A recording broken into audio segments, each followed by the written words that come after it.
Assalamualaikum warahmatullahi wabarakatuh.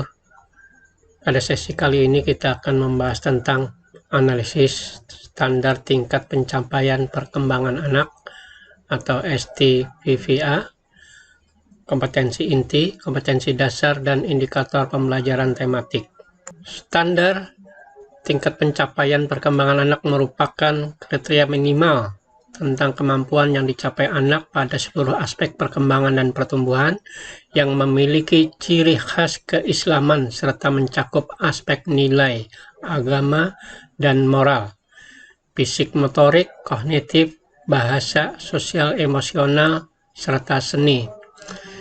Jadi secara ringkas, STPVA ini adalah kriteria minimal ya pada aspek perkembangan dan pertumbuhan anak.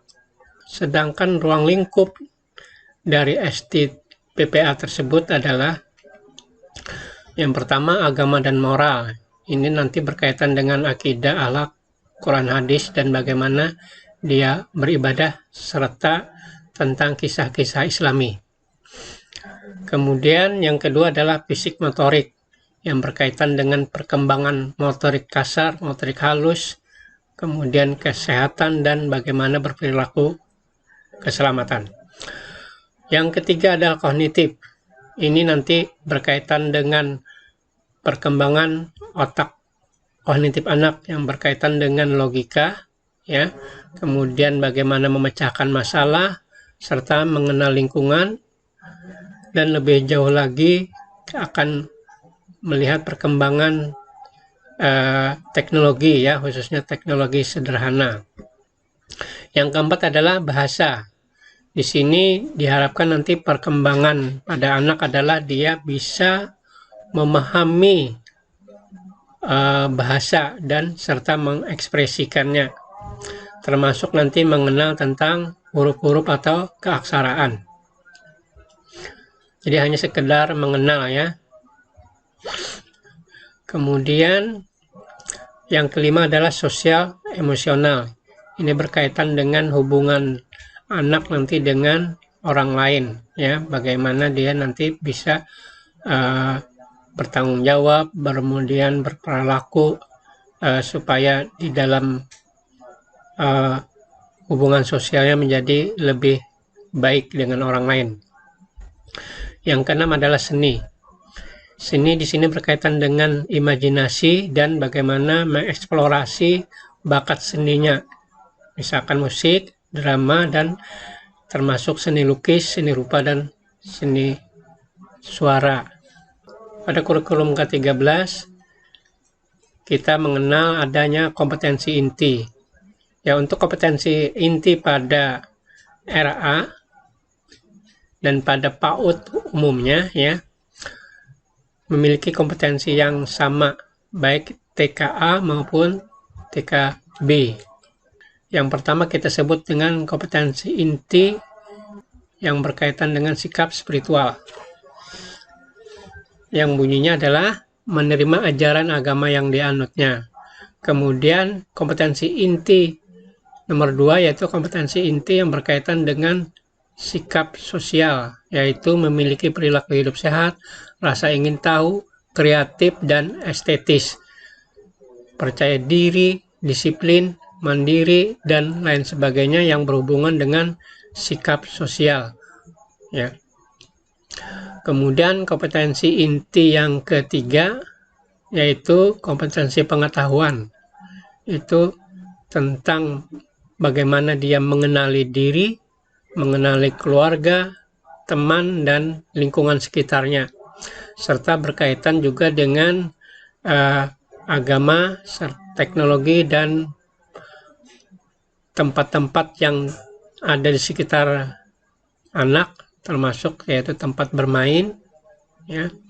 Sehingga nanti diharapkan pada kompetensi pengetahuan ini anak akan bisa berperilaku saintifik ya, berperilaku ilmiah ya, misalkan dengan mengamati ya, menanya, mengumpulkan informasi, menalar, dan mengkomunikasikan melalui jadi kegiatan-kegiatan kompetensi inti pengetahuan ini itu nanti lebih banyak dan paling dominan adalah dalam kegiatan melalui kegiatan bermain.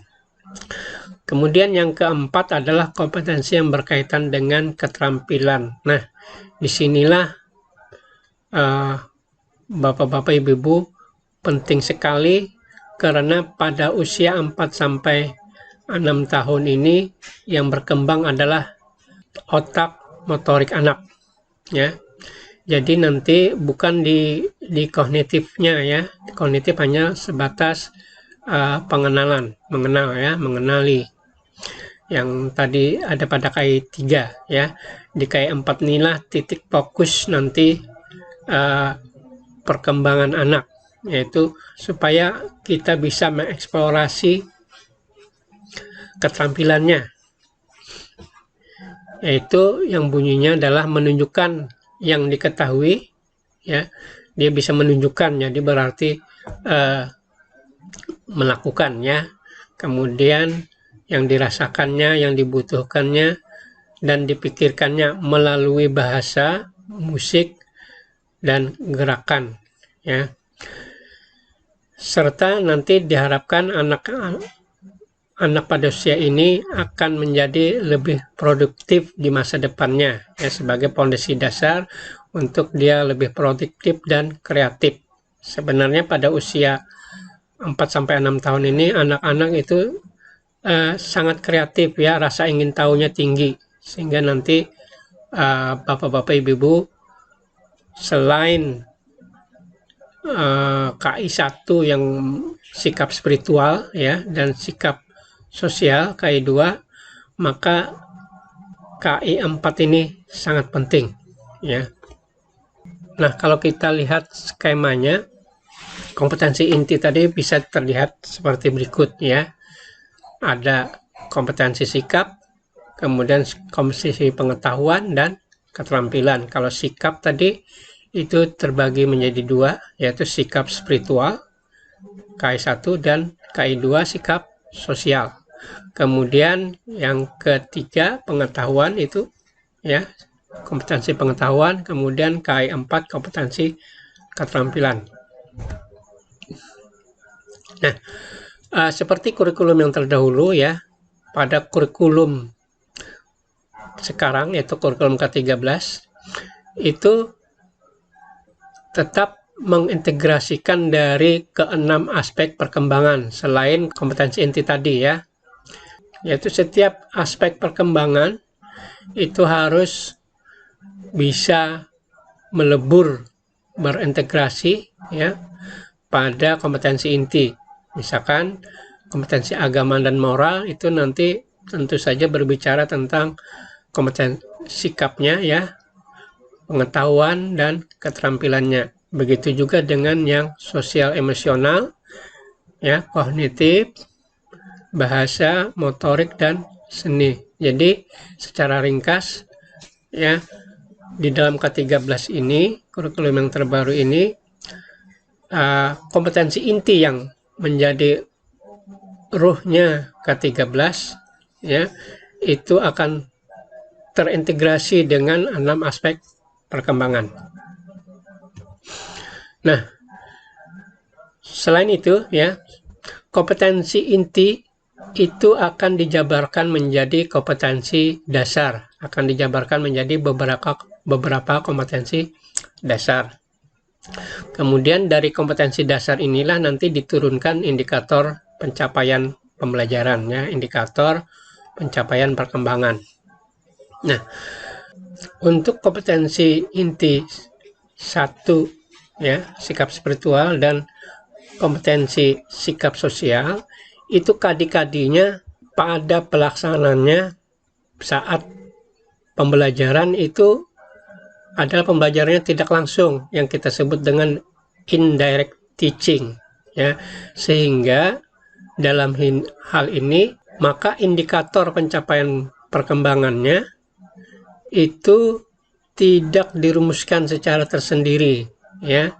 Dia mengikuti dari KD-nya, mengikuti dari KD pengetahuan dan keterampilan. Yang dimaksud dengan pembelajaran tidak langsung di sini adalah pada saat kita melakukan pembelajaran pada KD pengetahuan dan KD keterampilan, di sanalah kita menyisipkan, ya, menekankan, menanamkan sikapnya, baik sikap spiritualnya maupun sikap sosialnya. Ya, itu yang dimaksud dengan indirect teaching. Jadi pada saat kita melakukan pembelajaran pada KD di KI 3, ya, kemudian KD pada KI 4, pengetahuan dan keterampilan, kita menanamkan sikap spiritual dan sikap sosialnya secara terintegrasi, ya, pada saat menyampaikan pengetahuan dan keterampilan. Kemudian pada pembelajaran yang berhubungan dengan KD pengetahuan dan keterampilan ini nanti pada prakteknya itu berpasangan. Jadi KD dari KI 3 dan KD dari KI 4 itu di dalam perencanaan, ya, di dalam RPPH kita atau RPPM kita itu dipasangkan, ya, indikator KD dari KI 3 dan KI 4 pada prakteknya dipadukan. Nanti ini kita akan bahas lebih lanjut pada perencanaan pembelajaran, ya. Nah, sedangkan indikator tadi, ya, indikator KD dari KI 1 dan KI 2 tadi seperti yang telah dijelaskan pada slide terdahulu tadi, itu pembelajarannya tidak langsung, sehingga KD-nya tidak dirumuskan secara tersendiri, ya, karena bersifat indirect teaching. Pembelajaran untuk mencapai KD-KD ini dilakukan secara tidak langsung. Contoh indikatornya adalah mengucapkan doa, bersyukur, perilaku hidup sehat, jujur, tanggung jawab, peduli, kreatif, kritis, percaya diri, dan disiplin, serta mandiri. Nanti yang tidak kalah pentingnya adalah mereka mampu bekerja sama dan mampu menyesuaikan diri, ya, serta santun. Kemudian indikator KD dari KI 3 pengetahuan dan KI 2, maaf di sini KI 4 mestinya, ya, KI 4 keterampilan, itu seperti saya jelaskan tadi, KD-nya berpasangan, KD-nya dipasangkan. Misalkan 3.3 berpasangan dengan 4.3.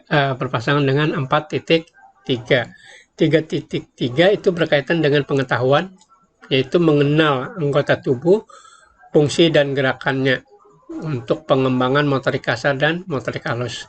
Itu bunyi dari KD pengetahuan 3.3. Sedangkan bunyi dari KD keterampilannya 4.3, yaitu menggunakan anggota tubuh untuk pengembangan motorik kasar dan motorik halus. Jadi KD ini berpasangan. Ini nanti ada di dalam juknisnya, ya. Jadi kalau diawali dengan 3 titik berapa gitu, ya, kemudian 4 titik berapa. Kalau 3 berarti berkaitan dengan pengetahuan dan 4 itu berkaitan dengan keterampilan. Sedangkan contoh indikatornya bisa dilihat di slide, ya. Di sini yang indikatornya saya dominan menampilkan indikator yang menguraikan keterampilannya, ya, yaitu melakukan. Kalau KD dari pengetahuan itu biasanya diawali dengan mengenal, ya, mengenal, berkaitan dengan kognitifnya, ya, pengetahuannya. Nah, pada contoh ini dominan itu indikator yang berkaitan dengan keterampilan, karena seperti saya katakan terdahulu bahwa di usia RA ini anak-anak itu dominan berkembangnya adalah motoriknya, ya. Di sini contohnya silahkan dibaca sendiri, ya. Misalkan tadi melakukan berbagai gerakan terkoordinasi secara terkontrol, seimbang dan lincah. Jadi indikator-indikator ini nanti bisa dilihat di dalam juknis ya, contoh-contohnya. Kemudian Bapak-bapak, Ibu-ibu ya, selain kita melihat dari kompetensi dasar dan kompetensi inti tadi ya, indikator juga bisa kita uraikan dari 6 aspek perkembangan ya. Ini juga nanti di dalam juknis juga contoh-contohnya ada ya, bisa kita kembangkan sendiri. Ya, misalkan indikator aspek agama dan moral, itu contohnya adalah berdoa sebelum dan sesudah kegiatan, menyebutkan ciptaan Allah, menyebutkan beberapa nama malaikat, dan seterusnya ya. Ini yang berkaitan dengan aspek agama dan moral. Begitu juga dengan aspek-aspek yang lain, misalkan aspek sosial emosional, yaitu terbiasa mengucapkan salam, terbiasa mengucapkan terima kasih ya. Kemudian pada aspek kognitif juga begitu ya indikatornya. Ini nanti bisa dilihat pada juknis ya. Pada juknis nanti insya Allah akan saya lampirkan ya, juknis dari Dirjen Pendis. Nah, ini silakan dibaca sendiri ya. Aspek bahasa indikatornya contohnya menirukan suara-suara binatang ya, menyusun kata ya, menyusun kata pisang yang aksaranya apa saja, huruf-hurufnya apa saja. Kemudian aspek motorik ya, berkaitan dengan gerakan. Nah, di sini tadi kata saya ini paling penting ya di dalam anak usia dini, karena yang berkembang tadi dominan adalah motoriknya. Kemudian yang terakhir adalah aspek seni ya, begitu juga dengan aspek seni sebenarnya sangat bagus ya untuk di RA ini, karena nanti berkaitan untuk mengeksplorasi bakat dan minat anak ya. Nah, demikian Bapak-bapak, Ibu-ibu ya, nanti kita akan bertemu pada sesi berikutnya. Terima kasih. Assalamualaikum warahmatullahi wabarakatuh.